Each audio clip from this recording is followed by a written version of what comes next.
Assalamualaikum warahmatullahi wabarakatuh. Bismillah, alhamdulillah, wassalatu wassalamu ala rasulillah wa ala alihi wa sahbihi wa man walah wa man tabi'a sunnatahu wa jama'atah min yaumin hada ila yaumin nahdah. Yang terhormat dan yang sangat saya hormati Dr. Asrar Makbrur Faza, dan yang kami cintai, kami sayangi teman-teman mahasiswa pasca sarjana Institut Agama Islam Negeri Langsa. Pada kesempatan yang baik ini, dalam waktu kurang lebih 15 menit ke depan, saya akan mencoba untuk mengulang kaji apa yang pernah disampaikan oleh Dr. Asror. Pertama sekali perlu saya sampaikan bahwa basically ini adalah video pertama saya, dan sebetulnya saya tidak terlalu percaya diri untuk berbicara di depan kamera. Tapi saya berharap ini tidak menjadi video terakhir saya. Oleh karena itu mohon nanti kepada Pak Asror dan kepada teman-teman semuanya bisa memberikan koreksi, boleh dituliskan di kolom komentar karena video ini akan dirilis melalui YouTube. Baik Bapak Ibu yang saya hormati, pada pembacaan kali ini kita akan membahas bagaimana konsep distribusi dalam hadis yang sering mungkin kita dengar, familiar kita dengar. Potongannya adalah Bismillahirrahmanirrahim. In syi'ta habasta aslaha fatasaddaqta biha qala fatasaddaq biha Umar. Dari hadis ini pertama sekali kita akan mencoba untuk mentahkris hadis ini. Akan kita gali dari sumber aslinya, tentu dengan metode yang pernah diajarkan oleh Dr. Asror. Ada banyak metode, namun kali ini saya akan menggunakan metode dari salah satu matan yang sudah diberikan ini. Kemudian untuk memudahkan saya dalam mencari, maka saya menggunakan aplikasi-aplikasi hadis seperti yang direkomendasikan oleh Dr. Asror. Dan alhamdulillah menggunakan aplikasi tersebut sangat membantu dan memudahkan sekali. Meskipun pada akhirnya kita tetap harus meng-cross check kembali di sumber aslinya, karena ternyata setelah saya cari di beberapa aplikasi hadis, meskipun teksnya sama, redaksinya sama, secara autentikasi sama, namun ada beberapa perbedaan, misalnya di nomor hadis, pada bab-bab hadisnya gitu. Jadi aplikasi ini sangat memudahkan, akan tetapi perlu kita untuk cross check ulang guna membenarkan di mana di bab apa namanya hadis tersebut ditulis dalam kitab orisinilnya gitu. Jadi Bapak Ibu yang saya hormati, hadis tersebut pertama kali saya temui itu di Sahih Muslim, itu di bab Al-Wasiyah Al-Waqaf, hadis nomor 3085, yang bunyi lengkapnya sebagai berikut. Bismillahirrahmanirrahim.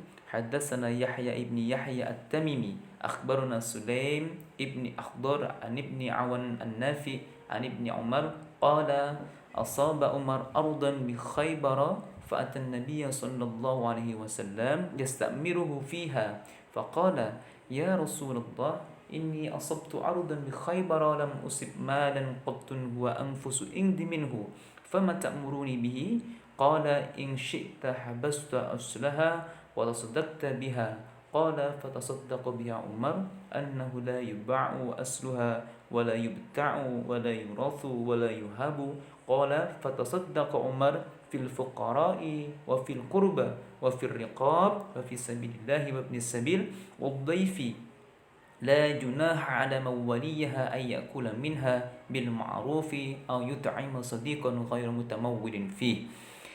Jadi demikian teks lengkapnya. Terjemahannya kurang lebih seperti ini. Imam Muslim berkata, Yahya bin Yahya At-Tamimi telah menceritakan kepada kami, Sulaim bin Akhdar telah mengabarkan kepada kami dari Ibnu Aun, dari Nafi, dari Ibnu Umar radhiyallahu anhu berkata, Umar radhiyallahu anhu pernah mendapatkan bagian kebun di Khaybar. Lalu dia menjumpai Nabi SAW untuk meminta fatwa tentang kebun tersebut. Ia berkata, wahai Rasulullah, saya mendapatkan bagian kebun di Khaybar yang belum pernah saya dapatkan harta yang lebih berharga dari kebun tersebut. Maka apakah yang harus saya lakukan terhadap kebun itu?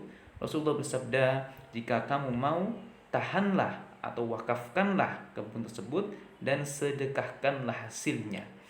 Kemudian Umar radhiyallahu anhu menyedekahkan hasilnya. Kebun tersebut tetap tidak dijual, tidak diperdagangkan, tidak diwariskan, dan tidak dihibahkan.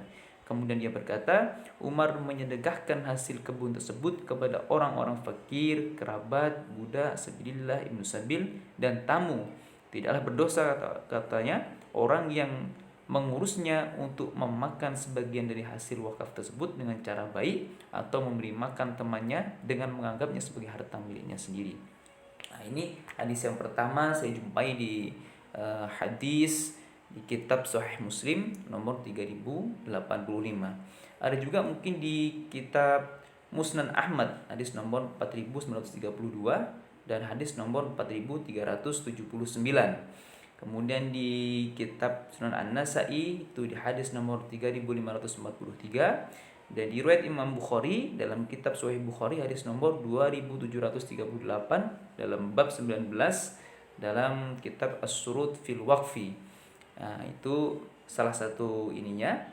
Kemudian terakhir itu kita jumpai juga di kitab Sunan At-Tirmizi hadis nomor 1292. Ini saya bacakan. Hadatsana Ali ibni Hujr an abna'ana Ismail ibni Ibrahim an ibni Awan an Nafi an ibni Umar qala asaba Umar ardan bi Khaybar faqala ya Rasulullah asabtu malan bi Khaybar lam usib malan qattun am fasa'indi minhu fama ta'muruni qala in syi'ta habasta uslaha wa tasaddaqta biha fatasaddaqu biha Umar annahu la yuba'u asluha wa la yuhabu wa la yurasu tasaddaqu biha fil fuqara'i wal qurba wal riqabi wa fi sabilillahi wa ibn sabili wal dhayfi la junaha 'ala man waliyaha ay yakula minha bil ma'ruf aw yut'ima sadiqan ghayra mutamawwilin fihi qala fadzakartuhu li Muhammadin ibni Sirin faqala ghayra muta'assirin malan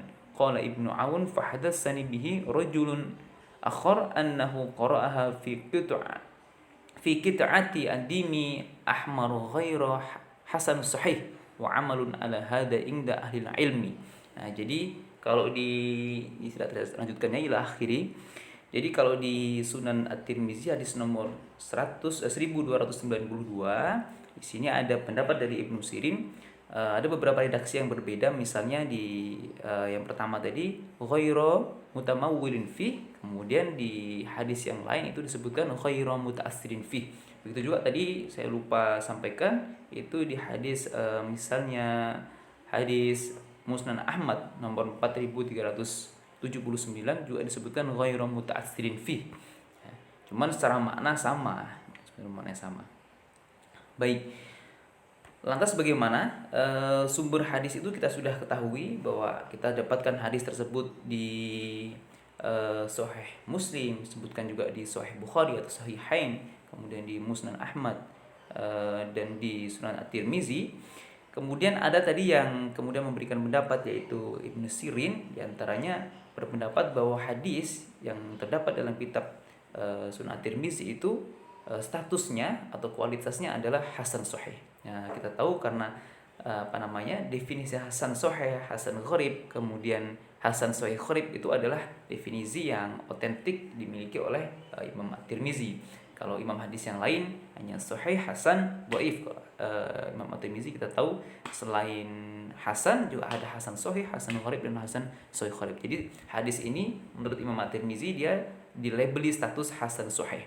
Nah, hasan sahih sendiri adalah hadis yang diriwayatkan oleh perawi yang mempunyai kriteria hadis sahih namun derajat jalur lain yang bernilai hasan, ya. Jadi terdapat jalur lain yang mempunyai nilai hasan. Oleh karena itu Imam At-Tirmizi memberikan status hasan sahih gitu. Bapak Ibu yang kami hormati, kemudian kalau kita cermati dari beberapa hadis yang saya sebutkan tadi, meskipun jalur pertamanya berbeda, baik yang diriwayatkan oleh Imam Muslim, Imam Bukhari dan Imam Ahmad dan At-Tirmizi, tapi kita dapat menemukan satu titik temu perawi yaitu berkumpul itu di Ibni Aun an-Nafi an Ibni Umar. Ya, jadi semua hadis itu rawinya itu bersumber dari an Ibni Aun an-Nafi dan an Ibni Umar. Ya, gitu. Baik Bapak Ibu yang kami hormati, demikian tadi sekilas tentang tahris hadis singkat in syi'ta habasta aslaha wa tasaddaqta biha qala fatasaddaqa biha Umar. Kemudian kita akan melanjutkan pada pembahasan berikutnya yaitu bagaimana konsep distribusi dalam hadis in syi'ta habasta aslaha wa tasaddaqa biha Umar itu. Kita tahu bahwa dalam Islam itu ada beberapa konsep distribusi, ada lembaga distribusi, ada instrumen distribusi, yaitu ada zakat, ada sedekah, ada infak, ada wakaf, ada waris, ada hibah, ada hadiah jual beli, dan bukan ada mungkin ada kafarat, ada juga nazar ya. Yang semuanya adalah tujuannya mendistribusikan harta kekayaan atau al-mal itu dari agniya, dari orang-orang kaya, dari orang-orang yang berpunya, dari orang-orang yang lapang kepada orang-orang yang membutuhkan, kepada fakir miskin. Bahkan dalam Islam sudah diatur asnaf-asnaf zakat, orang-orang yang berhak memberikan zakat. Jadi ketika orang muslim semuanya mengamalkan atau memahami konsep distribusi ini, insya Allah maka dalam dunia muslim, terutama Indonesia yang mayoritas penduduknya muslim, itu tidak akan ada disparitas, tidak akan ada ketimpangan antara yang miskin, ada orang terlalu miskin, ada orang terlalu kaya. Ketika semuanya mengamalkan konsep-konsep distribusi atau elemen-elemen distribusi yang sudah dilembagakan dalam Islam. Nah, kemudian bagaimana dalam hadis tersebut? Ada kandungan apa dalam hadis tersebut ini? Konsep distribusi apa? Ini kalau kita cermati di sini, dari segi lughat, dari segi linguistik kita bisa menemukan misalnya kata in syi'ta habasta aslaha. Jadi jika kamu mau maka tahanlah. Kata habasta atau habasa itu seakar kata atau semakna dengan kata waqaf. Waqaf artinya berhenti, habasa juga artinya menahan. Nah, jadi dalam hadis ini ulama sepakat bahwa hadis ini menjadikan landasan atau dasar dianjurkannya atau disyariatkannya wakaf. Bahkan Ibnu Hajar menyebutkan bahwa wakaf Sayyidina Umar adalah wakaf pertama dalam Islam, dan Imam Syafi'i menjelaskan bahwa dalam hadis tersebut terkandung isyarat keutamaan wakaf berupa tanah. Ya. Jadi inilah dasar dari Imam Syafi'i mengatakan bahwa afdolnya wakaf itu adalah tanah bersumber dari wakafnya Umar ibni Khattab. Jadi dalam hadis tersebut memang tidak disebutkan secara lughawi, secara lughat itu menggunakan bahasa wakaf, tapi bahasa habasta. Nah, tapi kalau kita pahami bahwa kata habasta atau habasa itu maknanya sama dengan wakaf, dan ulama bersepakat bahwa hadis ini menjadi dasar atau rujukan sumber disyariatkannya wakaf bagi umat Islam. Nah, demikian konsep distribusi dalam hadis in syi'ta habasta aslaha wa tasaddaqa biha qala fa tasaddaqa biha Umar. Ada kandungan lain misalnya yang kita dapat cermati. Jadi dalam hadis tersebut juga tergambar asbabul wurud dari hadis tersebut.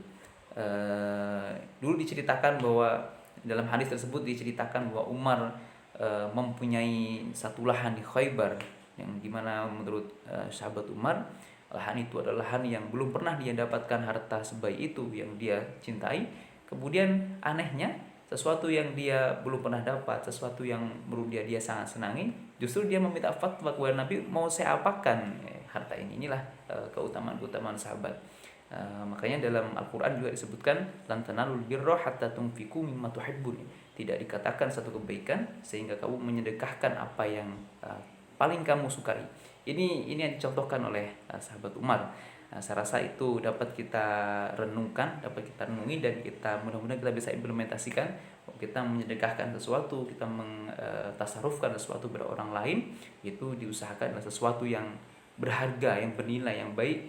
Jangan ada kita, ya meskipun baik juga, kadang ada orang menyedekahkan sesuatu yang sudah sebenarnya tidak dia butuhkan lagi, sesuatu yang sudah bekas, sudah usang, baru diberikan kepada orang lain. Setelah sesuatu yang masih baik, yang masih dia butuhkan, masih dipakainya. Nah, itu bisa kita renungkan bersama. Nah, kemudian Bapak Ibu dan Bapak Dr. Asror yang saya hormati, dari pemaparan tadi saya akan mencoba untuk melihat dari sudut pandang fikih dan sudut pandang peraturan perundang-undangan yang berlaku di Indonesia. Jadi wakaf itu menurut ulama-ulama mazhab, kita ada ulama mazhab, kita ambil saja 4 mazhab, yaitu Syafi'i, Hanbali, Maliki, dan Hanafi. Itu berbeda pendapat memandang mengenai wakaf, tentang status kepemilikannya dan tentang apakah wakaf itu boleh dialih tangankan atau tetap wakaf itu berhenti, seperti namanya secara etimologi itu wakaf, berhenti. Nah, itu menurut ulama mazhab Syafi'i, wakaf ialah menahan harta yang dapat diambil manfaatnya namun tetap utuh barangnya, dan barang tersebut terlepas dari milik wakif serta harus dimanfaatkan untuk hal-hal yang diperoleh syarak. Jadi harta wakaf tidak boleh ditarik kembali, dijual, dihibahkan, dan diwariskan atau dihadiahkan. Itu menurut pendapat Imam Syafi'i dan Imam Hambali. Nampaknya itu dinukil secara langsung dari hadis tersebut, tidak ada interpretasi ya, karena tadi di hadis tersebut juga disebutkan bahwa Umar tidak mewariskan, tidak menghibahkan, tidak menjual belikan. Itu yang nukil secara langsung oleh Imam Syafi'i. Kemudian bagaimana pandangan Imam Maliki? Ulama Maliki berpendapat bahwa wakaf tidak serta-merta melepaskan harta yang diwakafkan dari pemilik seorang wakifnya. Kemudian perbuatan wakaf tersebut mencegah wakif melakukan tindakan yang dapat melepaskan kepemilikannya kepada orang lain, dan wakif wajib menyedekahkan manfaatnya serta tidak boleh menarik kembali harta yang telah diwakifkan. Sedikit berbeda dengan Imam Syafi'i dan Imam Hambali. Imam Maliki mengatakan bahwa harta yang telah diwakafkan tidak serta-merta lepas kepemilikannya dari seorang wakifnya. Jadi harta yang diwakafkan itu tetap menjadi milik seorang wakif, hanya saja wakif tadi tidak dapat menggunakan harta tersebut untuk dijual, bahkan diwariskan dan sebagainya. Begitu pendapat Imam Maliki. Bagaimana kalau pendapat dengan Imam Hanafi? Jadi Imam Hanafi ambil senada dengan ulama mazhab Maliki. Ulama mazhab Hanafi mendefinisikan wakaf sebagai perbuatan menahan suatu benda yang menurut hukum benda tersebut tetap menjadi milik wakif, namun manfaat dari benda tersebut digunakan untuk kebaikan. Menurut mazhab Hanafi, mewakafkan suatu harta bukan berarti melepaskan harta milik secara mutlak, dan wakif boleh saja menarik wakafnya kapan saja serta boleh diperjualbelikan oleh pemilik semula. Bahkan menurut Imam Abu Hanifah, jika seorang wakif meninggal dunia, maka harta yang diwakafkan menjadi milik ahli waris. Nah, ini terlihat sekali berbeda. Kalau Imam Syafi'i tadi mengatakan seorang yang telah mewakafkan maka kepemilikannya juga sudah beralih dan dia tidak boleh lagi menarik wakafnya. Imam Maliki sedikit berbeda, akan tetapi Imam Maliki mengatakan kalau harta yang diwakafkan tetap menjadi milik seorang wakif, hanya saja dia tidak bisa memanfaatkannya secara luasa untuk dijual belikan atau untuk diwariskan dan sebagainya. Kalau Imam Hanafi lebih beda lagi. Imam Hanafi mengatakan kalau wakaf ya, bahkan Imam Hanafi mengatakan boleh saja seorang wakif itu menarik kembali harta wakafnya. Dan kalau seorang wakif meninggal dunia, harta wakaf tadi menjadi tirkah, menjadi harta peninggalan dan diwariskan kepada ahli warisnya. Nah, perbedaan keempat imam mazhab ini itu juga diamini ternyata oleh peraturan perundang-undangan yang ada di Indonesia. Kita akan coba lihat itu di pasal 1 pengertian umum Undang-Undang Nomor 41 Tahun 2004 tentang wakaf, junto pasal 1 Peraturan Pemerintah Nomor 25 Tahun 2018 tentang perubahan atas Peraturan Pemerintah Nomor 42 Tahun 2006, junto penjelasan pasal 49 huruf E Undang-Undang Nomor 3 Tahun 2006 tentang perubahan atas Undang-Undang Nomor 7 Tahun 1989 tentang peradilan agama, mendefinisikan wakaf sebagai berikut. Wakaf adalah perbuatan hukum wakif yang memisahkan dan atau menyerahkan sebagian harta benda miliknya untuk dimanfaatkan selamanya atau untuk jangka waktu tertentu sesuai dengan kepentingannya guna keperluan ibadah dan atau kesejahteraan umum menurut syariat. Nah, jadi kalau di peraturan perundang-undangan yang saya sebutkan di atas tadi, nampak jelas di situ terdapat opsional. Seorang wakif itu boleh memilih akan mewakafkan waktanya untuk waktu tertentu atau temporer atau untuk selama-lamanya. Nah, coba akan kita lihat peraturan yang lain, misalnya di kompilasi hukum Islam. Kita tahu kalau kompilasi hukum Islam ini adalah sebagai salah satu hukum material yang dijadikan pedoman bagi beberapa hakim. Jadi bagi hakim ya, peradilan agama, meskipun legalitasnya atau dasarnya pemberlakuan kompilasi hukum Islam itu hanya melalui impres ya, melalui instruksi presiden. Kita coba lihat di pasal 215 angka 1 kompilasi hukum Islam.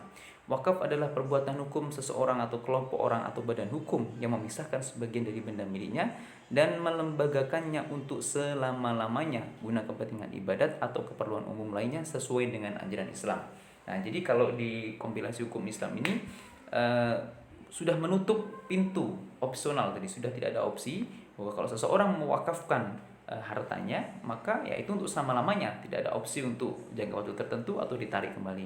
Nah, nampaknya ini adalah mengamini apa yang difatwakan atau pendapat dari Imam Syafi'i tadi. Bapak Ibu yang kami hormati, saya rasa kalau kita akan mencermati atau membandingkan, mengkomparasi antara peraturan perundang-undangan yang sebelumnya dengan kompilasi hukum Islam, itu akan butuh mungkin segmen tersendiri bagaimana kita menyikapinya. Oleh karena itu dalam pembahasan kali ini saya cukupkan.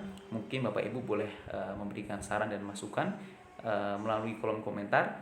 Oleh karena itu saya akhiri. Wal'afu minkum wallahul muwaffiq ila aqwamit thoriq. Wassalamualaikum warahmatullahi wabarakatuh.